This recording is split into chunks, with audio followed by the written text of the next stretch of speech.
Hello दोस्तों, नमस्कार। मैं हूं प्रमोद राव और आप देख रहे हैं बहुजन हाल्ट। दोस्तों, आज की वीडियो में हम लोग जानेंगे कि इस देश के दलित समाज के लोग ईश्वर से क्यों टकरा गए, क्योंकि किसी भी कौम के पास इतनी ताकत नहीं है जो ईश्वर का मुकाबला कर सके। सभी लोग अंधविश्वास पाखंड में उलझ करके ईश्वर से इतना डरते हैं कि उसके खिलाफ नहीं जा सकते। उसके बावजूद भी एससी एसटी ओबीसी समाज के जागरूक लोग और विशेष करके शेड्यूल कास्ट के लोग जो जागरूक हो चुके हैं, वह लोग ईश्वर से ही टकरा गए। तो दोस्तों, वीडियो में आप लोग बने रहिएगा। इस वीडियो में इसकी सारी जानकारी दी जाएगी कि इस देश के दलितों, शोषितों, वंचितों को, जागरूक बहुजन समाज के लोगों को ईश्वर से टकराने की नौबत क्यों आई। तो दोस्तों, वीडियो को शुरू करने से पहले अगर आप चैनल पर नए हैं तो चैनल को जरूर सब्सक्राइब कर लीजिएगा, वीडियो को लाइक कर दीजिएगा। तो दोस्तों, चलिए वीडियो को शुरू करते हैं और जानते हैं कि भारत के बहुजनों को ईश्वर से टकराने की नौबत क्यों आई। दोस्तों, देश के जागरूक बहुजन अगर ईश्वर से टकराए तो उसका सबसे पहला जो कारण है और इम्पोर्टेंट कारण है कि जाति किसने बनाई है। क्या जाति ईश्वर ने बनाई है?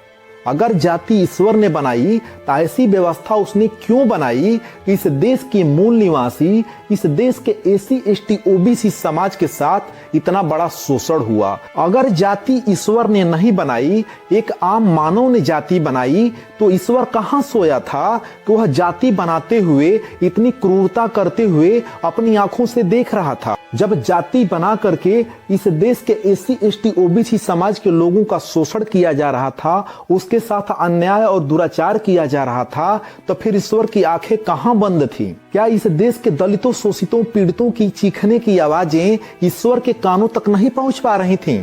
क्या उस समय ईश्वर अंधा, बहरा और गूंगा हो गया था कि उसको इस तरह का अत्याचार और अन्याय दिखाई सुनाई नहीं दे रहा था? किसी भी प्रकार देखा जाए तो ईश्वर ही दोषी होता है। अगर जाति ईश्वर ने बनाई तो ईश्वर दोषी है, अगर जाति इंसानों ने बनाई तो फिर ईश्वर कहां सोया था। दोनों रूप में ईश्वर दोषी है। और जिस जाति के वजह से इस देश के मूल निवासियों का, इस देश के एससी एसटी ओबीसी समाज के लोगों का शोषण हुआ, तो जो भी बहुजन समाज के लोग हैं, जो जागरूक हो चुके हैं, जो अंधविश्वास और पाखंड से बाहर निकल चुके हैं, वह किसी भी कीमत पर ईश्वर को स्वीकार नहीं कर सकते हैं। क्योंकि जातियां जानवरों में होती हैं, जातियां पक्षियों में होती हैं, जातियां वनस्पतियों में होती हैं। आप किसी भी जानवर को देख करके आप पहचान सकते हैं कि यह कौन सा जानवर है, यह कुत्ता है या बिल्ली है, या किसी भी जानवर को जब आप देखेंगे तो आप उसको पहचान सकते हैं कि यह कौन सा पक्षी है, कौन सा जानवर है। जातियां जानवरों में होती हैं, जातियां पक्षियों में होती हैं। आप किसी भी वनस्पति को देखेंगे तो आप पहचान सकते हैं कि यह कौन सी सब्जी है, यह कौन सा फूल है, लेकिन आप मनुष्य को देख करके यह नहीं बता सकते हैं कि यह व्यक्ति किस जाति का है। दोस्तों, इस देश के बहुजनों के द्वारा ईश्वर को न मानने का जो दूसरा कारण है, वह कारण है शोषण और अत्याचार। दोस्तों, मनुस्मृति जैसे घटिया कानून के माध्यम से इस देश के एससी एसटी ओबीसी समाज के लोगों को शूद्र और अति शूद्र बना दिया गया था और वर्ण व्यवस्था के अनुसार इनको अछूत बना दिया गया था। अछूतों को इस देश में पानी पीने का कोई अधिकार नहीं था, मंदिर में जाने का कोई अधिकार नहीं था, धन रखने का अधिकार नहीं था, शिक्षा लेने का अधिकार नहीं था। इतना ही नहीं, इस देश का दलित, शोषित, वंचित समाज सुबह और शाम को घर से बाहर भी नहीं निकल सकता था। अगर इस देश का दलित, शोषित, वंचित समाज घर से बाहर निकलना भी चाहता था तो सिर्फ दोपहर में निकल सकता था या रात्रि में निकल सकता था। दोपहर में इसलिए निकल सकता था कि दोपहर में सूर्य की रोशनी आसमान से जब आती है तो परछाई छोटी बनती है। तो दोस्तों, जब इस देश का दलित, शोषित, वंचित, पीड़ित समाज का व्यक्ति जब सड़कों पर बाहर निकलेगा तो उसकी परछाई छोटी बनेगी और जमीन कम अपवित्र होगी। और उस अपवित्र जमीन को साफ करने के लिए उसके कमर में झाड़ू बांधा जाता था और गले में हांडी बांधी जाती थी, जिसके वजह से शूद्रों और अति शूद्रों की वजह से वह सड़क गंदी ना हो जाए।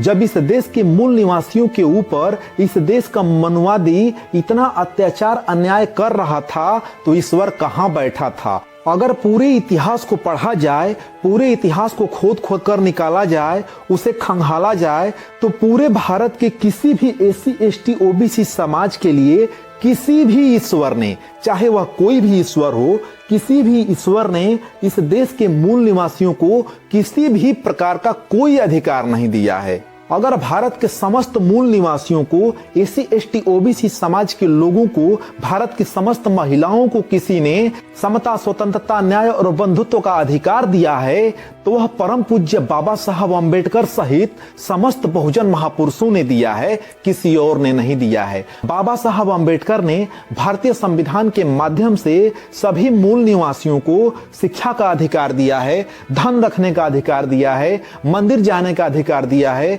नौकरी करने का अधिकार दिया है, सभी भारतीय महिलाओं को पुरुषों के बराबर कंधा से कंधा मिलाकर चलने का अधिकार दिया है। तो दोस्तों, बहुजनों का अगर कोई मसीहा है, कोई रहबर है, तो वह परम पूज्य बाबा साहब अम्बेडकर सहित समस्त बहुजन महापुरुष हैं। जहां पैदा हुए हजारों भगवान क्या हाल कर डाला, जहां पैदा हुए हजारों भगवान क्या हाल कर डाला, दलित, शोषित, वंचित, पीड़ितों को कंगाल कर डाला। माता भीमाबाई की गोद से पैदा एक ही लाल ने हम मूल निवासियों को, हम एससी एसटी ओबीसी समाज के लोगों को माला माल कर डाला, माला माल कर डाला। तो दोस्तों, यही वो वजह है कि बहुजन समाज के लोग किसी भी ईश्वर में विश्वास नहीं रखते हैं और ईश्वर की पूजा नहीं करते हैं। अगर इस देश का बहुजन किसी को अपना रहबर मानता है, किसी को अपना मसीहा मानता है, तो समस्त बहुजन महापुरुषों को मानता है। तो दोस्तों, अगर आज की यह वीडियो आप लोगों को अच्छी लगी हो तो लाइक करके शेयर जरूर कर दीजिएगा।